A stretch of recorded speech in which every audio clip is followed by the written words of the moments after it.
We just witnessed the end of the most legendary friendship in One Piece history. Harold and Rox just went nuclear on each other with hockey. So insane, it knocked both of them unconscious, and Garling just discovered something on God Valley that's about to make Emu lose their absolute mind. So today we're breaking down the most game-changing chapter in One Piece history. But first, the cover story just nuked the entire One Piece community because we finally learn whose grave Yamato's been standing over, and it's Kozuki Moria. My mans, this isn't just any random reveal. This confirms that Gecko Moria, the same shadow-manipulating warlord who got bodied by Kaido in the New World, is actually part of the legendary Kozuki bloodline. Now, let's time travel 40 years back to when the world was a completely different beast. Roger? Yes, the future Pirate King himself casually strolls into Pirate Island, like he owns the place, and drops the most casual line to Rox D. Zebek, "Hey, maybe don't throw hands in Shaki's bar." This is peak Roger energy, walking into the lion's den of the most dangerous pirate crew ever assembled and basically telling their captain to chill out. But here's where it gets absolutely wild. Rox falls head over heels for some mystery woman and completely drops Shaki like she's yesterday's news. The treasure of Pirate Island gets replaced in Rock's heart, and from this new romance comes a baby that will grow up to become the most scheming, devil fruit hunting machine in the entire series, Marshall D. Teach, aka Blackbeard. The community has been theorizing about Blackbeard's connection to Rox for years, but this confirmation is earth-shattering. Think about it.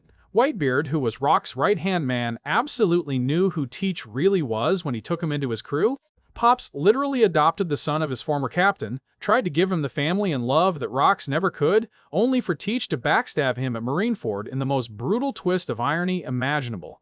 Whitebeard's final words about Teach not being the one Roger was waiting for hit different now. He knew exactly whose bloodline Teach carried and why he could never inherit Roger's will. But the absolute peak of this chapter is the moment everyone's been waiting for. The King of Elbaf, the man who could command the respect of giants and shake hands with the world government, goes toe-to-toe with the most feared pirate in history. Harold took the Gorosei's deal, kill Rox, and Elbaf joins the world government. When these two absolute units clash, their hockey collision is so catastrophic that both of them get knocked unconscious. This isn't just any fight. This is the battle that ends their friendship and reshapes the balance of power in the world. Harold, the noble giant king, choosing politics over brotherhood, while Rox, the chaos incarnate, probably saw this betrayal coming from miles away. The fan theories are going absolutely mental right now because this hockey clash proves that Rox wasn't just some unhinged pirate, he was legitimately on the level of ancient weapon tier destruction. For Harold, a giant king with presumably Conqueror's haki strong enough to command an entire warrior race, to fight Rox to a draw means Zebek's power was beyond comprehension.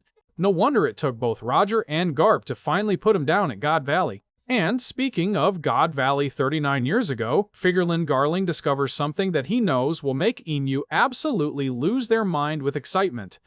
The scene shows a red-haired woman with two children, Shanks and someone named Shamrock.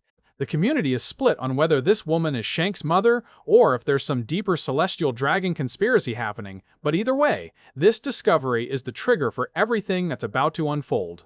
Garling, the supreme commander of the Holy Knights, finds whatever treasure or secret was hidden on God Valley, and you know this is what starts the chain reaction leading to the God Valley incident.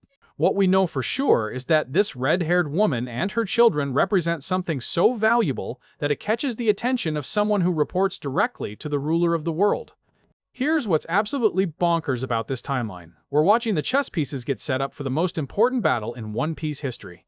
Rox has just lost his closest ally in Herald, his son Teach is growing up with the inherited ambition to rule the world, and the world government is about to make their biggest power play by attacking God Valley. Meanwhile, Roger is out here playing 4D chess, probably already knowing that his clash with Rox will ultimately lead to his own journey to become Pirate King.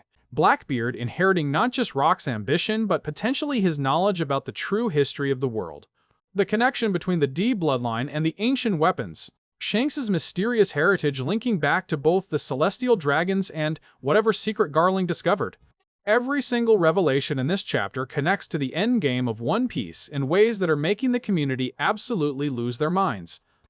This chapter just proved that Oda's been playing the longest game in manga history. The God Valley incident wasn't just a random battle, it was the moment when all the bloodlines, rivalries, and ancient secrets collided to create the world we know today. Luffy fighting Blackbeard isn't just about becoming Pirate King, it's the continuation of the Roger vs. Rocks rivalry through their spiritual and literal successors. Garp's grandson versus Rock's son, with the fate of the world hanging in the balance. My guys, we are witnessing the setup for the most epic conclusion in anime and manga history. The fact that Oda managed to connect Blackbeard's lineage, Shanks' origins, Moria's true identity, and the God Valley incident in a single chapter is absolutely legendary storytelling. Next week, we're probably getting the full God Valley breakdown, and I'm already preparing for my mind to be completely obliterated. If this chapter got you as hyped as it got me, smash that like button to feed the algorithm beast and drop your wildest theories about Shamrock, Blackbeard's real name, and what Garling discovered in the comments below. I need to know if you think Maria's still alive. Subscribe if you want more breakdowns that'll melt your brain, and I'll catch you legends in the next one when we dive even deeper into the God Valley madness.